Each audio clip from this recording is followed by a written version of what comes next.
guddida gurmadka abaaraha Somaliland oo ka socda wasiirka wasaaradda horumarinta caafimaadka Xasan Maxamed Cali Gaafadhi ayaa maamulka gobolka Sanaag kan degmada Ceergaabo ku wareejiyay 4500 oo qoys oo raashin ah oo loogu talagalay dadka abaaruhu saameeyeen ee gobolada Sanaag iyo Badhan. waxaana ugu horreynba halkaasi ka hadlay isduwaha hay'adda ka hortagga masiibooyinka iyo kaydka raashinka qaranka maayirka degmada Ceergaabo Ismaaciil Xaaji Nuur barasaabka gobolka Sanaag iyo wasiirka horumarinta caafimaadka Somaliland ayaa halkaasi ka shaaciyay. maanta waxaanu daah furanaynaa raashinkii ay noo soo direen guddida abaaruhu heer qaran ee taakulaynta raashinkaas oo dhan 4500 oo qoys oo ay qaybinayso hay'adda Narford oo lagu talagalay dadka abaaruhu tabaaleeyeen. sidii sheegay ninka haya qorsheynta raashinka taakulaynta abaaraha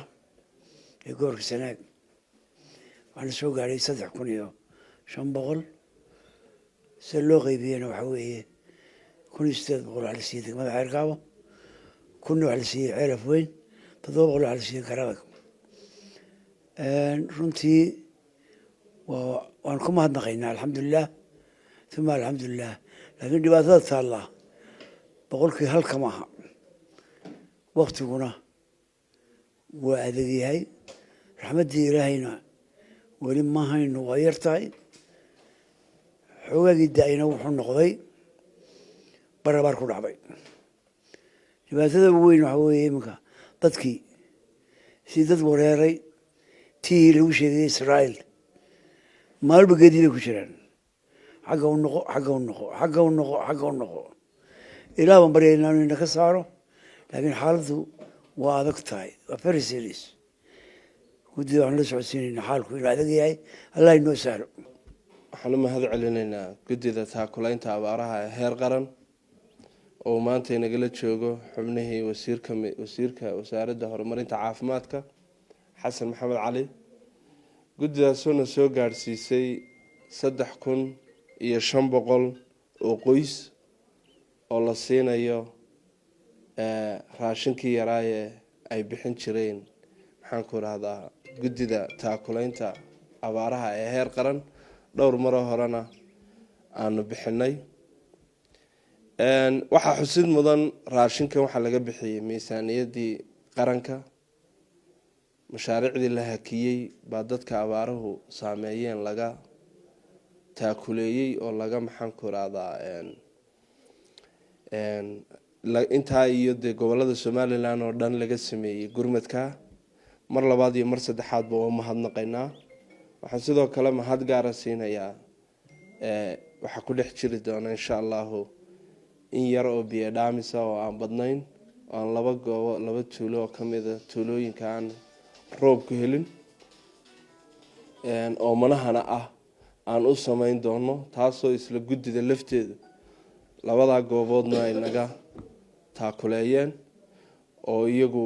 xaddi yar oo biyaha aanu gaarsiinayno haddii Ilaahay idmo. mar labaad iyo mar saddexaad baa waxaan u mahadnaqaynaa guddida heer qaran oo wasiirku inagala joogo. insha Allah bidmillaahi kariimna sida aan sheegnay qoondada loo sameeyay gobolka degmooyinkiisa marka la sii dhex galo degmada Ceergaabo oo ah degmada ugu ballaaran waxaan u qorsheynay 1800 oo qoys Ceelaf Weyn 1000 qoys halkaan Garadagna u qorsheynay insha Allah 700 oo qoys. wasiir mar labaad iyo mar saddexaad baa idin mahad celinaynaa guddida nagala joogto. insha Allah bidmillaahi kariimna baritoolaba qorshahaasi uu bilaabmi doonaa goobaha raashinka horaantoodu way gaari doontaa goobana maanta inay gelinka dambe gaadhaa waa laga yaabaa haddii alla idmo. waxaanu u joognaa in aanu iclaamino oo baahino raashinka xukuumadda jamhuuriyadda Somaliland ay ugu talagashay in laga jaro miisaaniyaddii mashaariicda horumarinta oo loo leexiyo taakulaynta abaaraha. anigoo ka mid ah xubin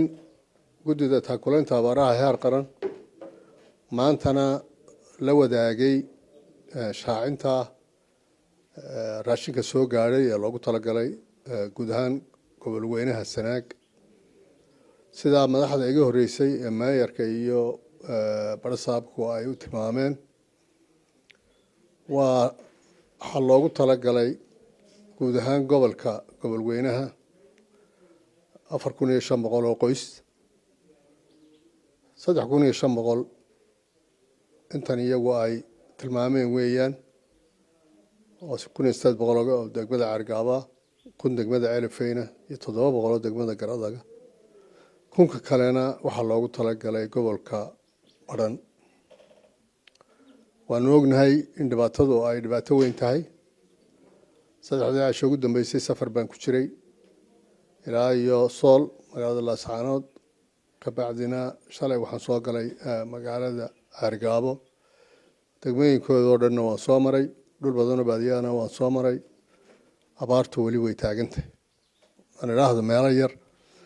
oo roobku si fiican u helay waxaa muuqata oo la soo sheegay inay dhulka ay diiri ka dilaacday taasuna ay dhibaato kale oo cusub ay la timi Cabdiraxmaan Maxamed Xidig Bulsha TV Ceergaabo